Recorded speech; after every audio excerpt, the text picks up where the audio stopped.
মাত্র 364 পিস হাঁস, 2000 টাকা প্রতিদিন। 350 হাঁস পালন করে মাসে মোটামুটি কত টাকা লাভ থাকে সব খরচ বাদ দিয়ে? 50,000 প্লাস আশা করা যায় এভারেজ সবসময়। আমি honours final year Chuadanga government কলেজে পড়াশোনা করছি।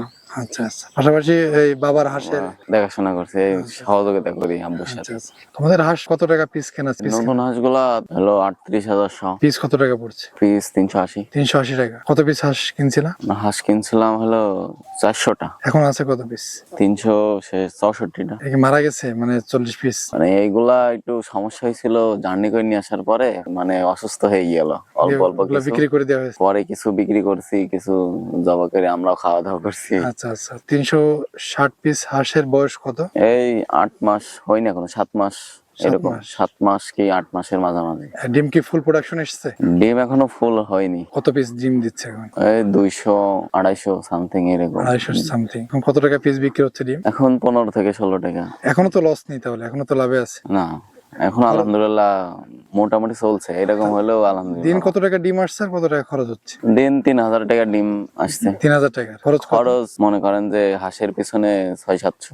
মোটামুটি লাভ আমরা ধরতে পারি প্রায় 2500, 2400-2500। হ্যাঁ, সব মিলিয়ে দেখা যাচ্ছে আমাদের একটা লোক আছে রাখার জন্য, আচ্ছা, তার খরচ মরচ বাদ দিয়ে আশা করা যায় 2000 টাকা দিন লাভ। 2000 টাকা দিন থাকবে। মাত্র 364 পিস হাঁস, 2000 টাকা প্রতিদিন, তা তো মাশাআল্লাহ অনেক ভালো। হ্যাঁ, কি মনে হচ্ছে হাঁস চাষে আসলে লাভজনক কিনা? অবশ্যই দেখাশোনা ভালোভাবে পরিচর্যা করে হাঁস পালন করতে পারলে অবশ্যই লাভজনক আছে। এখানে তোমরা কি ধরনের পরিচর্যা করো? এই যে কোন হাঁসটা অসুস্থ হইলো একটু দেখাশোনা করা, ঠিক মতো মেডিসিন দেওয়া, দুর্বল হাঁস এক্সট্রা যত্ন নেওয়া, আর ভাইরাস থেকে দূরে থাকা, এই আর কি। ভ্যাকসিন কমপ্লিট করা। অসুস্থ কি হয় হাঁস? হ্যাঁ, অসুস্থ হয়। কেমন হয়? দেখা যাচ্ছে হাঁটতে পারছে না, কিছু হাঁস একটু খোড়াচ্ছে, প্যারালাইসিস টাইপ। হ্যাঁ, সেগুলো একটু এক্সট্রা কেয়ার করতে হয়, না হলে তো আচ্ছা আচ্ছা। তখন অসুস্থ বেশি হয়ে যায়। ভ্যাকসিন কতদিন পর পর দেওয়া লাগে? এগুলার ভ্যাকসিন কমপ্লিট করা, মানে এগুলার ভবিষ্যতে আর ভ্যাকসিন দেওয়া লাগবে না, লাগবে না। মানে সবগুলা ভ্যাকসিনই কমপ্লিট করা। তাহলে 350 হাঁস পালন করে মাসে মোটামুটি কত টাকা লাভ থাকে সব খরচ বাদ দিয়ে?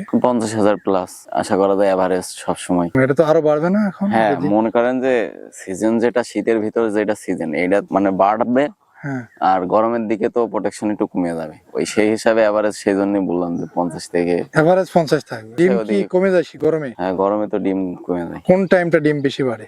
ডিম পাড়ে শীতের ভিতরে, মানে শীতের ডিসেম্বর, নভেম্বর, ডিসেম্বর মাসে বেশি। নভেম্বর, ডিসেম্বর, জানুয়ারি, এই দামও তো বেশি থাকে। হ্যাঁ, ওই টাইমে 17 টাকা 18 টাকা এরকম পিস থাকে ডিমের। এর তো খাবার কি খাবার খাওয়া তোমরা? আমরা এখন প্রাকৃতিক খাবারই খাওয়াই বেশি। আর যখন হাঁস তুলি সন্ধ্যার দিকে, তখন দেখা যাচ্ছে যদি চাহিদা অনুযায়ী ধান খাওয়াই। সকালে কটার দিকে বের করো? সকালে 6:30 7টা এরকম। আর এরা বাসায় যায় কখন? বাসায় 5টার দিকে।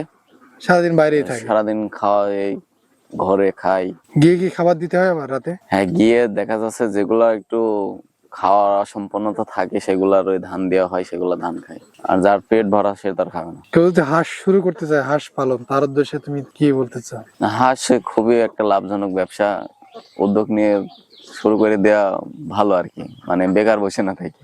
বাংলাদেশে যে অবস্থা চাকরির, তো তোমার পড়াশোনা কি অবস্থা? কলেজে পড়াশোনা করছো? আমি honours final year Chuadanga government কলেজে পড়াশোনা করছি। পাশাপাশি এই বাবার হাঁসের দেখাশোনা করছি, এই সহযোগিতা করি আব্বুর সাথে। ওকে, থ্যাংক ইউ।